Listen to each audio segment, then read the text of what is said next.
आज मैं आपको बताने जा रही हूँ lost spring stories of stolen childhood, वो बचपना जिसको चुरा लिया गया है। इसका कौन ऑथर है? हमारा अनीस जंग। मैं सब जितनी भी अपनी स्टोरीज पोस्ट करूंगी आपको सबके साथ में उनके ऑथर्स, राइटर्स, पोइट सबके नाम लिख कर दूंगी, ताकि से 1 मार्क का क्वेश्चन आपका अगर आ जाता है तो आपको साइड बाय साइड याद भी हो जाएगा। कुछ डिफरेंट आपको इसके लिए करने की जरूरत नहीं पड़ेगी।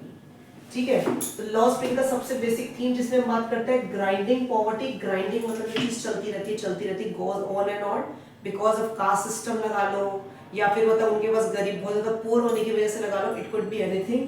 एंड ट्रेडिशंस, रीति रिवाज, ये दोनों चीजें मिलाकर के पॉवर्टी और ट्रेडिशन दोनों मिलाकर के बच्चों को एक्सप्लॉइट करते हैं। नॉर्मली आप देखते हो हमारे घरों के अंदर भी जो मेड्स काम करती हैं या फिर जो फैक्ट्रीज के अंदर लेबरर्स काम करती हैं, अब तो छोटे छोटे बच्चे काम करते हैं। Although we all know it is illegal, but कई बार अपने काम के चक्कर में बहुत सारे लोग उनको एम्प्लॉय करते हैं। बट पर्सनली अगर मैं अपनी बात करूं तो मुझे पसंद नहीं है एम्प्लॉय करना एक बच्चे को जो 14 या 15 इयर्स ऑफ एज से ऊपर का नहीं है। ठीक है, क्योंकि उनके पास भी जब हम अपने बच्चों से काम नहीं करवा सकते, अपने बच्चों को हम अपना इतना कंफर्ट दे, तो क्या वो बच्चे नहीं है?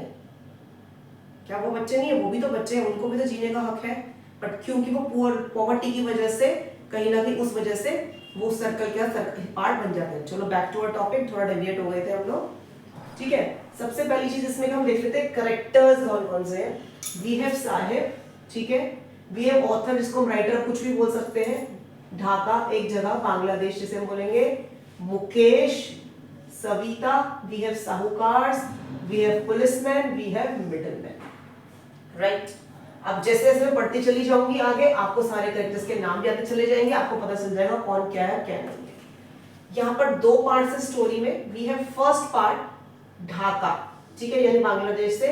यहाँ से कुछ लोग आए थे बिकॉज तूफान की वजह से, स्टॉर्म्स की वजह से उनके घर उड़ गए, उनके खेत, उनकी फील्ड्स उड़ गई, होम्स उड़ गए। इस वजह से they came here in 1971।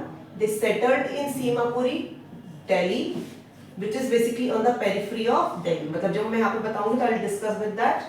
Then we have second part, that is miserable life of Bengal makers. Bengal makers, which is called as a glass industry, which is glass blowing industry of Firozabad. Right? 2 parts में हम इस chapter को deal करने वाले हैं। चलो let's begin with our first part. First part में we have a rag pickers who are scrounging for gold. Gold where? In the garbage. तो यहाँ पर हमारे पास एक लड़का है जिसका नाम है साहिब। ठीक है, तो जब हमारे राइटर से, ऑथर से मिलता है तो वो उससे पूछती है कि why don't you go to school. तो वो कहता है कि हमारे नेबरहुड में तो कोई स्कूल ही नहीं है, मैं स्कूल कैसे जाऊंगा? तो कहती है अगर मैं बनाऊंगी तुम चले जाओगे? He says yes. ठीक है, सो कुछ टाइम के बाद जब वो क्या नाम है राइटर से मिलता है, शी गॉट एम्बैरेस्ड, क्योंकि वो से पूछता है कि क्या स्कूल रेडी हो गया है।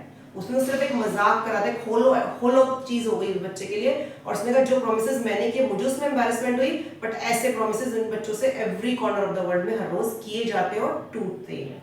Right,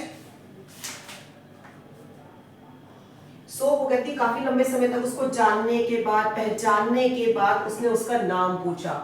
she came to know his name is Sahibe Alam, that means which means lord of universe. उस बच्चे ने जो अपना नाम बताया था, ही टोल्ड हिज नेम है साहिब, तो उसका मतलब क्या था? साहिब का मतलब क्या होता है? Lord of universe.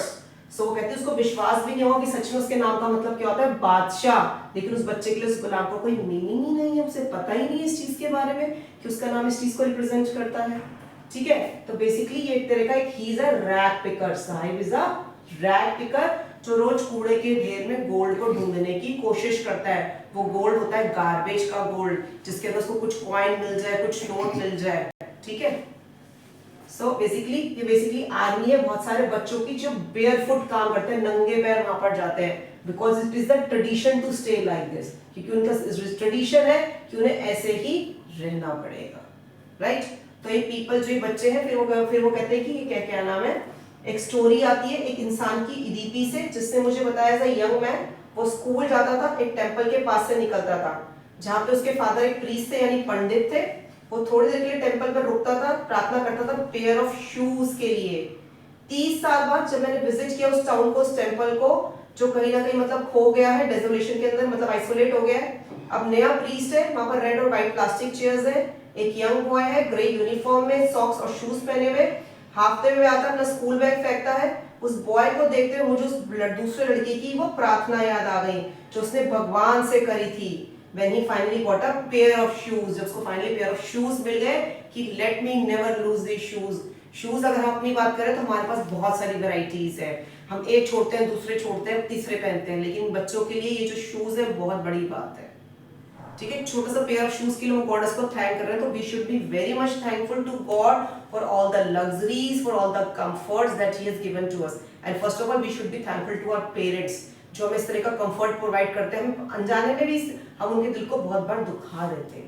तो इस तरह की जो स्टोरीज हैं ये सिर्फ आपको कुछ शिक्षा देके जाती है, बट यस लाइफ के लंबे लॉन्ग लेसंस हैं which you should learn from it, right. So उसने कहा कि उसकी एक्विंटेंस हुई थी with the barefoot rag picker. Barefoot यानी कि नंगे पैर जो रैग पिकर्स थे, वो कहां, जिसकी वजह से वो कहां पहुंच गई, she led to Seemapuri which was on the periphery of Delhi, मतलब बेसिकली आउटस्कर्ट्स टाइप में लगा लो।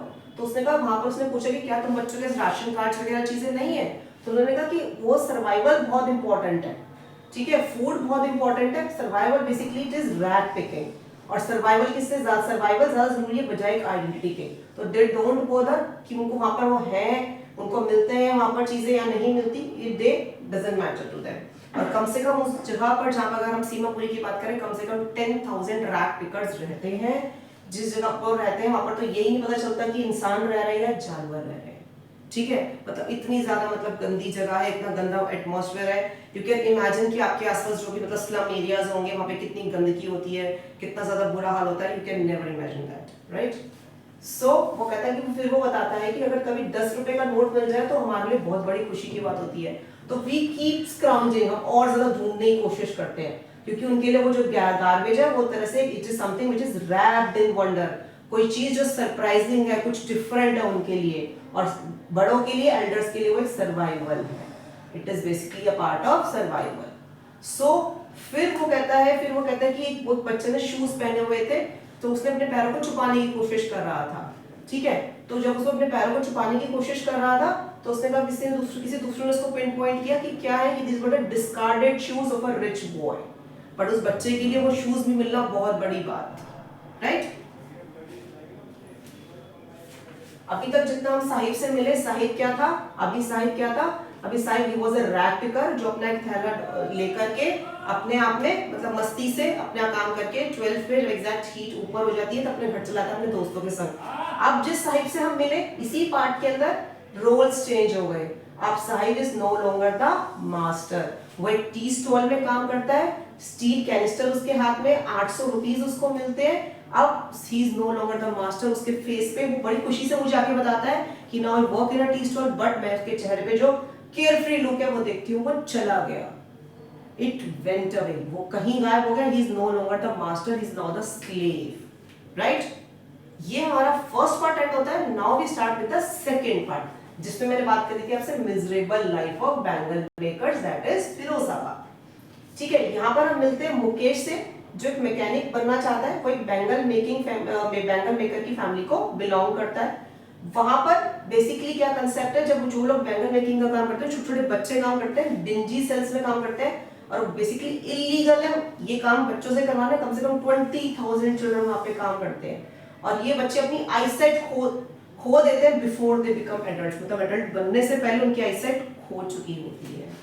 जहां पर जब हम अंदर की तरफ वहां गए तो हमने नोटिस किया क्रम्बलिंग वॉल्स, टूटी फूटी दीवारें, दरवाजे जिनके दरवाजे बहुत ढीले ढीले उनके डोर्स हैं, खुलते एकदम से गिर जाए पता नहीं चलेगा, कोई विंडोज नहीं है, it's was all very much you know like a poor people, poor conditions, exploitation, poverty, all this things, right.